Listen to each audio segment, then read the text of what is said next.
Hope you guys are doing well. और आज के वीडियो के अंदर हम लोग एक नई सब क्लास स्टार्ट करने वाले हैं। और किसकी नई सब class? Obviously ATP driven pump की। हम लोग पहले एक सब क्लास को डिटेल में पढ़ चुके हैं और वो कौन सी सब क्लास थी? वो सब क्लास पी टाइप पंप्स वाली थी। तो P type pump ATP driven pump की पहली सब क्लास हम ऑलरेडी डिटेल में डिस्कस कर चुके हैं, जिसके अंदर हम लोगों ने भर भर के एग्जाम्पल्स पढ़े थे, जिसके अंदर सोडियम पोटेशियम पंप, उसका स्ट्रक्चर क्या होता है, मैकेनिज्म ऑफ एक्शन क्या होता है, रेगुलेशन किस तरीके से होता है, फंक्शंस क्या होते हैं, आयनोट्रोपिक ड्रग्स किस तरीके से सोडियम पोटेशियम पंप की एक्टिविटी को रेगुलेट करते हैं, ये सारी चीजें हम लोगों ने वहां पर डिटेल में पढ़ी हैं। तो अगर वीडियोस चेक नहीं किए हैं तो देर किस बात की है, पीछे ही पड़े हुए होंगे, जा करके देख लो।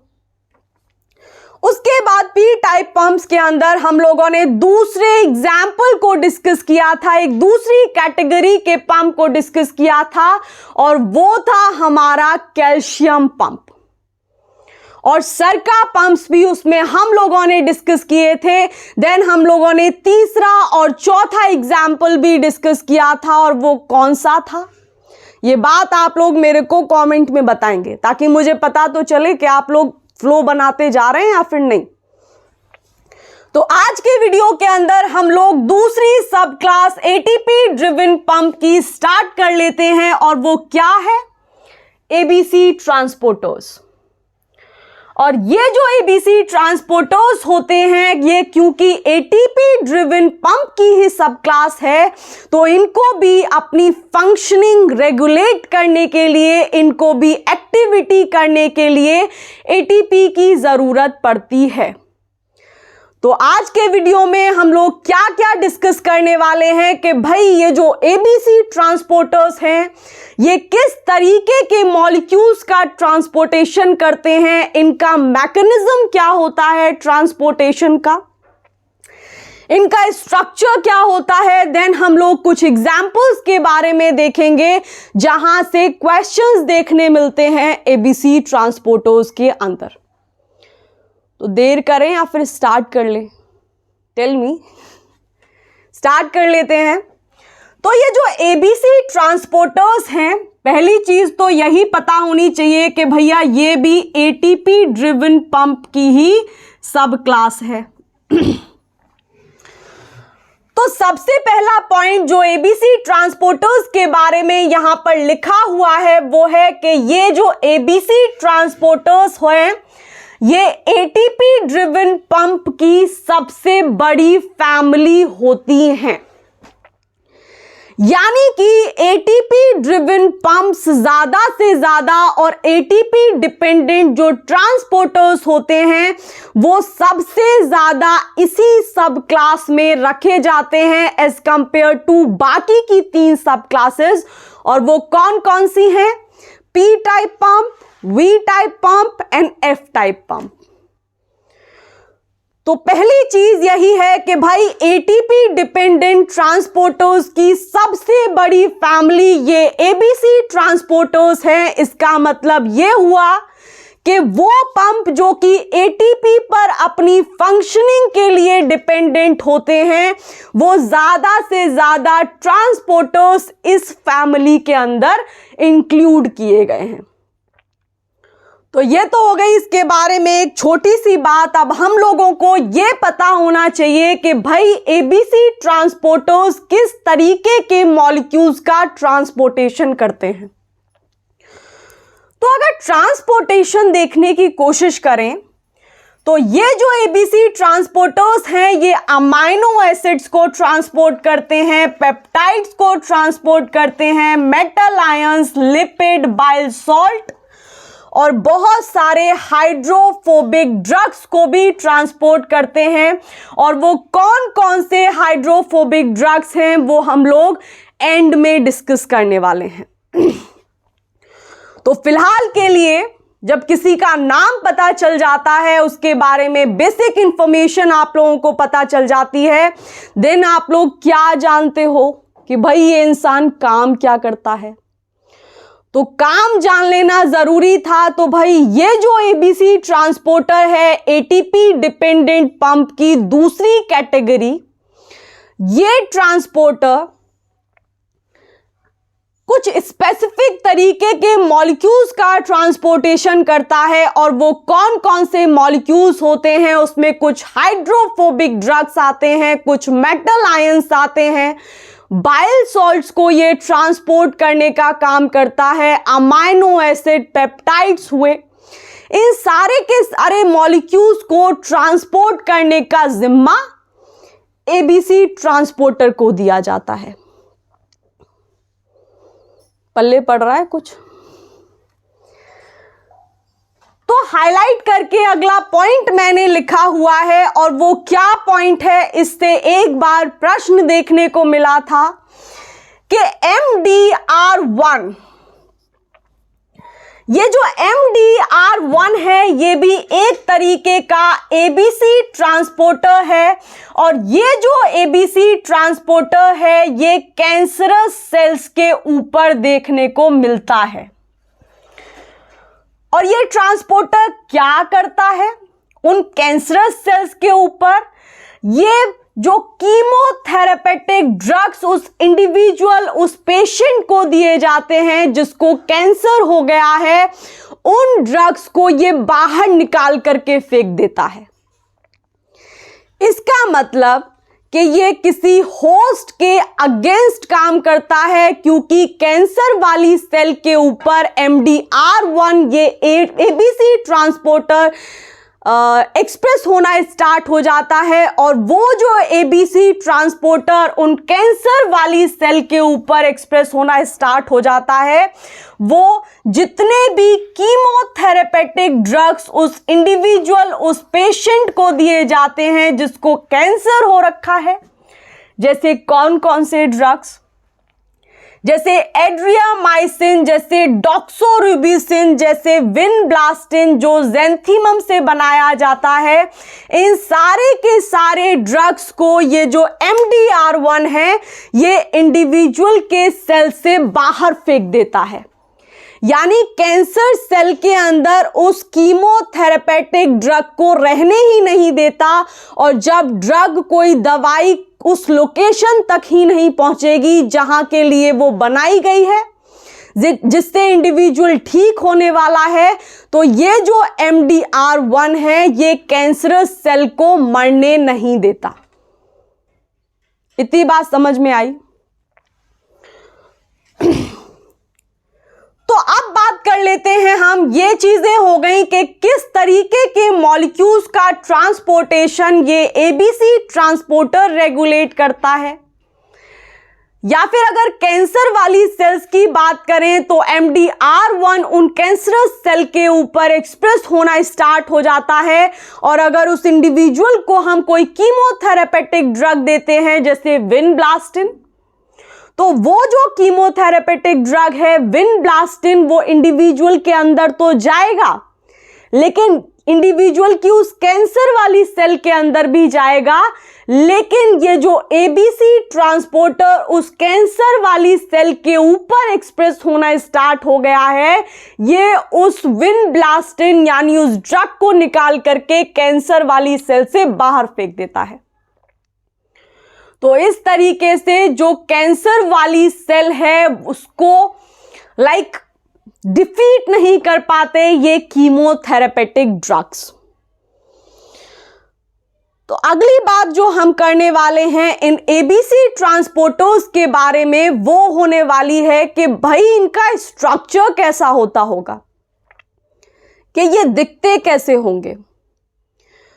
तो देख लेते हैं इनको एक बार डेट पर चल लेते हैं एबीसी ट्रांसपोर्टर्स के साथ। तो डेट पर जाने के बाद जो मुझे दिखाई दे रहा है वो ये है कि जितनी भी एबीसी ट्रांसपोर्टर्स होते हैं वो दो कंपोनेंट्स या फिर दो डोमेन्स से मिलकर के बनते हैं, जिसके अंदर जो पहला डोमेन है वो दो न्यूक्लियोटाइड के बाइंडिंग डोमेन्स होते हैं और जो दूसरा डोमेन होता है या फिर दूसरा कंपोनेंट होता है वो TMD होता है, मतलब कि ट्रांस मेम्ब्रेन डोमेन।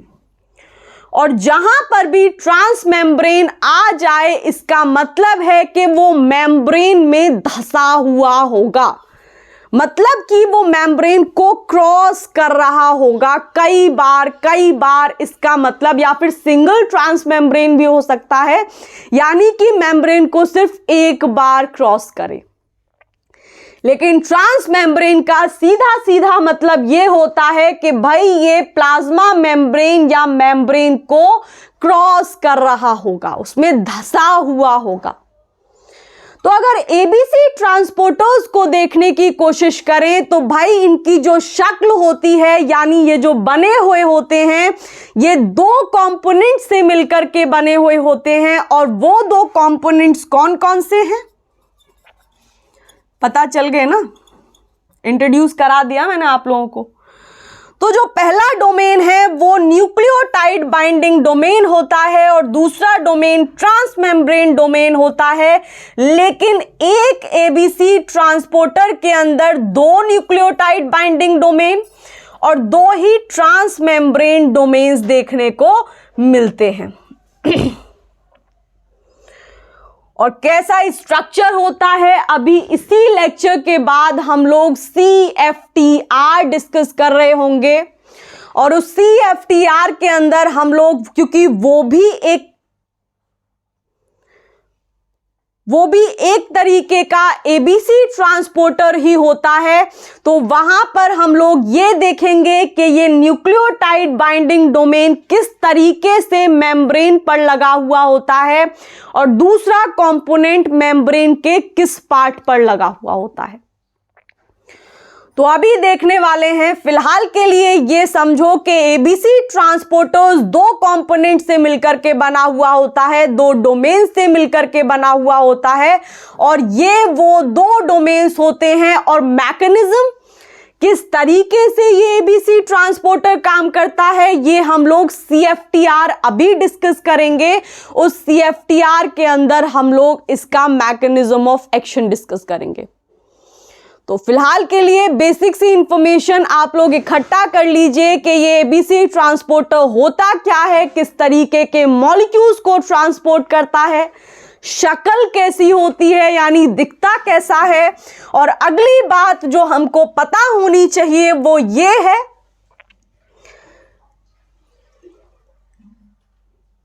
कि ये जो ABC ट्रांसपोर्टर्स हैं ये कहां कहां पाए जाते हैं, यानी कि किन किन ऑर्गेनेली के ऊपर देखने मिलते हैं। तो अगर इनकी लोकेशन की बात करते हैं तो ये वाला पॉइंट इनकी लोकेशन को रिप्रेजेंट कर रहा है। और क्या बोल रहा है ये वाला पॉइंट के ज्यादातर ABC ट्रांसपोर्टर्स प्लाज्मा मेम्ब्रेन पर होते हैं। लेकिन ऐसा भी देखा गया है कि कुछ ABC ट्रांसपोर्टर वाली क्लास ATP ड्रिवन पंप्स की वो एंडोप्लाज्मिक रेटिकुलम के ऊपर, माइटोकॉन्ड्रिया की मेम्ब्रेन के ऊपर और लाइसोसोम के ऊपर भी ये ABC ट्रांसपोर्टर्स देखने मिलते हैं। जैसे अगर एग्जाम्पल देखें कि अगर एंडोप्लाज्मिक रेटिकुलम के ऊपर ये ABC ट्रांसपोर्टर का एग्जाम्पल देखें तो एक एग्जाम्पल है टैप 1 करके। टैप 1 मतलब transporter associated with antigen processing. और ये जो हमारा ABC ट्रांसपोर्टर होता है ये एंडोप्लाज्मिक रेटिकुलम की मेम्ब्रेन के ऊपर लगा हुआ होता है। उसी तरीके से और भी कई सारे ट्रांसपोर्टर्स होंगे जो माइटोकॉन्ड्रिया की मेम्ब्रेन पर लगे हुए होंगे, जो लाइसोसोम के ऊपर लगे हुए होंगे और उन ट्रांसपोर्टर्स का कोई और नाम होगा। तो फिलहाल के लिए इतना जानो कि एंडोप्लाज्मिक रेटिकुलम के ऊपर जो एक इंपॉर्टेंट ABC ट्रांसपोर्टर लगा हुआ होता है जो कि कुछ स्पेसिफिक मॉलिक्यूल्स का ट्रांसपोर्टेशन करता है, वो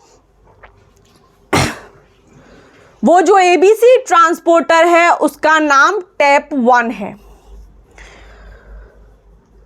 और ये जो टाइप 1 है इसका मतलब है कि transporter associated with antigen processing. ठीक है, तो अब ब्रीफ कर लेते हैं पहले कि आज हम लोगों ने डिस्कस क्या क्या किया है। आज हम लोगों ने जो पॉइंट डिस्कस किए हैं वो पॉइंट्स एबीसी ट्रांसपोर्टर्स के बारे में हैं, और ये जो एबीसी ट्रांसपोर्टर है ये एटीपी ड्रिवन पंप की कैटेगरी का एक पंप है। तो सबसे ज्यादा जो एटीपी ड्रिवन पंप्स होते हैं या फिर एटीपी डिपेंडेंट ट्रांसपोर्टर्स होते हैं वो इसी फैमिली में इंक्लूड किए जाते हैं। फिर हम लोगों ने बात की कि एबीसी ट्रांसपोर्टर्स किस तरीके के आयंस को ट्रांसपोर्ट करता है।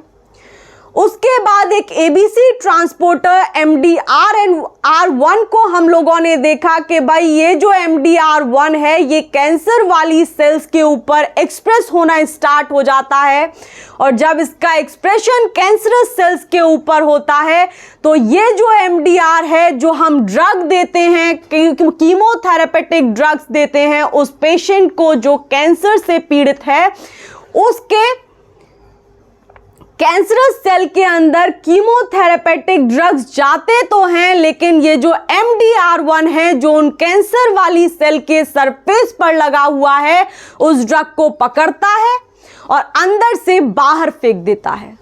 तो ट्रीटमेंट इस MDR1 की वजह से पॉसिबल नहीं हो पाता।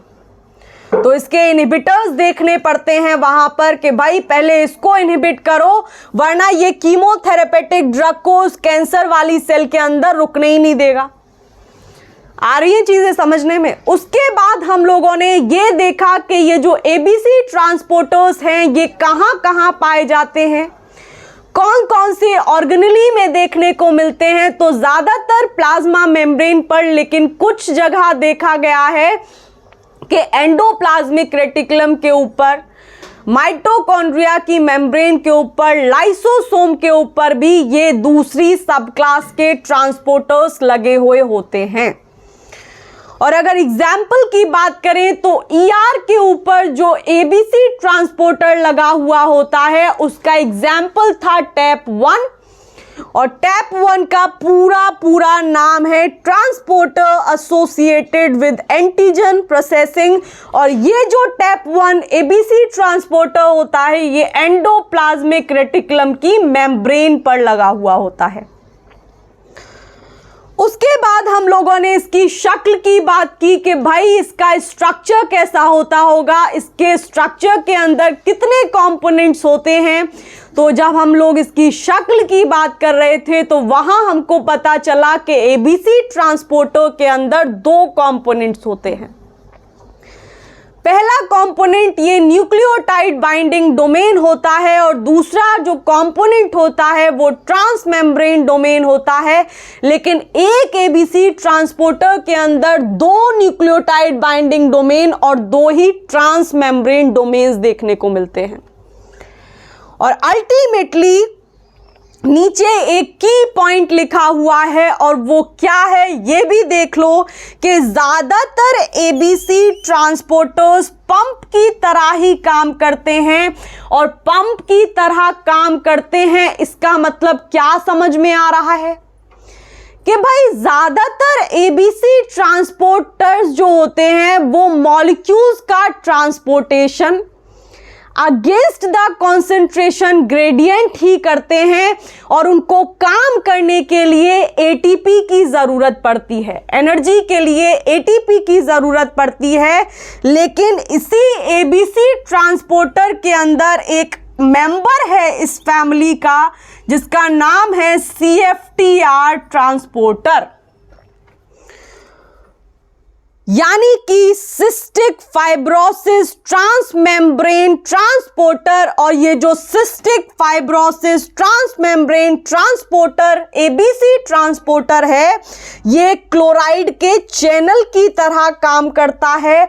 और आप लोगों को याद आ रहा होगा कि बात कॉन्ट्राडिक्ट हो गई कि अभी तक तो हम बोल रहे थे कि ABC transporter ATP driven pump है, लेकिन अभी हम लोग बोल रहे हैं, और पंप का मतलब है कि भाई ये एक्टिव ट्रांसपोर्टेशन में इन्वॉल्व होता है। लेकिन अभी हम लोगों ने बोल दिया कि इसका एक सदस्य है, यानी इसका एक फैमिली मेंबर है जो कि पंप नहीं होता, जो कि चैनल की तरह काम करता है। और जब चैनल की तरह काम करता है तो वो एक्टिव ट्रांसपोर्टेशन का पार्ट नहीं रहा, वो पैसिव ट्रांसपोर्टेशन का पार्ट हो गया। क्योंकि चैनल और कैरियर्स और सिंपल डिफ्यूजन हम लोगों ने पैसिव मूवमेंट के अंदर देखे थे, पैसिव ट्रांसपोर्टेशन के अंदर देखे थे। और ये जो चैनल होते हैं, सिंपल डिफ्यूजन होता है, फैसिलिटेटेड डिफ्यूजन के अंदर कैरियर मीडिएटेड ट्रांसपोर्टेशन होता है। ये सब के सब मॉलिक्यूल्स का transportation along the concentration gradient कराते हैं। तो यहां पर जो आप लोगों को समझने वाली बात है वो ये है, और मुझे भी समझने वाली बात है वो ये है कि एबीसी ट्रांसपोर्टर्स के अंदर जितने भी फैमिली मेंबर्स हैं वो ज्यादातर पंप ही हैं। यानी कि मॉलिक्यूल्स का ट्रांसपोर्टेशन वो अगेंस्ट द कॉन्सेंट्रेशन ग्रेडियंट ही करेंगे। और अगेंस्ट द कॉन्सेंट्रेशन ग्रेडियंट क्या होता है भैया? यानी कि जहां पर ऑलरेडी कॉन्सेंट्रेशन मॉलिक्यूल की कम है, वहां से मॉलिक्यूल्स का ट्रांसपोर्टेशन उस जगह पर करेंगे जहां पर ऑलरेडी मॉलिक्यूल्स बहुत ज्यादा कॉन्सेंट्रेशन में हैं। तो पंप काम करते हैं उल्टा, इसीलिए इनको पड़ती है ज्यादा एनर्जी की जरूरत, और वो एनर्जी प्रोवाइड करता है ये एटीपी के मॉलिक्यूल्स। तो यहां पर जो समझने वाली बात है वो ये है कि ज्यादातर एबीसी ट्रांसपोर्टर पंप ही हैं, लेकिन इसके कुछ मेंबर्स होते हैं जैसे सीएफटीआर के ट्रांसपोर्टर, यानी कि सिस्टिक फाइब्रोसिस ट्रांसमेम्ब्रेन ट्रांसपोर्टर्स। और ये जो सिस्टिक फाइब्रोसिस ट्रांसमेम्ब्रेन ट्रांसपोर्टर्स होते हैं, ये चैनल की तरह काम करते हैं, लेकिन क्योंकि ये इस परिवार का सदस्य है तो कुछ ट्रेट्स तो इस परिवार के दिखाएगा ना। और वो ट्रेट क्या दिखाता है कि भाई चैनल की तरह काम करता है। और चैनल का मतलब क्या होगा मुझे नहीं पता, आप लोग बताओ और कमेंट में बता दो मेरे को। तो ये जो सीएफटीआर के ट्रांसपोर्टर्स हैं ये क्लोराइड चैनल की तरह काम करते हैं, लेकिन इन चैनल को काम करने के लिए एटीपी के हाइड्रोलिसिस की जरूरत होती है। और ऐसा कब से होने लगा कि भाई चैनल को, कैरियर को काम करने के लिए एटीपी की जरूरत पड़ जाए? नहीं पड़ती है, क्योंकि पैसिव ट्रांसपोर्टेशन कराते हैं, वहां पर ऑलरेडी ग्रेडियंट सेटअप होता है, तो एटीपी के तो नंबर ही नहीं आते हैं, यानी एटीपी की तो बात ही नहीं आती है। लेकिन मैंने अभी बोला क्योंकि ये भी हमारे इसी परिवार का सदस्य है, तो थोड़े तो ट्रेड्स इससे भी सिमिलर होंगे ना। और वो ट्रेड क्या सिमिलर होता है कि भाई चैनल तो है, लेकिन इस चैनल को काम करने के लिए एटीपी की जरूरत पड़ेगी, जैसे पंप को पड़ती है। तो आई होप आप लोगों को समझने में आ गई होंगी चीजें, और अगर नहीं आई हैं, फिर भी कोई क्वेरीज रह गई हैं, तो मेरी ईमेल आईडी पर आप मुझे मेल भी कर सकते हैं, मैं रिप्लाई करने की कोशिश करूंगी। और चैनल को अभी तक सब्सक्राइब नहीं किया है, then do subscribe it. You can share these videos to your friends who are preparing for exams like CSIR NET, GATE Excel, GATE BT, DBT, JRF, ICMR, JRF, BARC, PhD entrances, ICAR, JRF and etc. etc.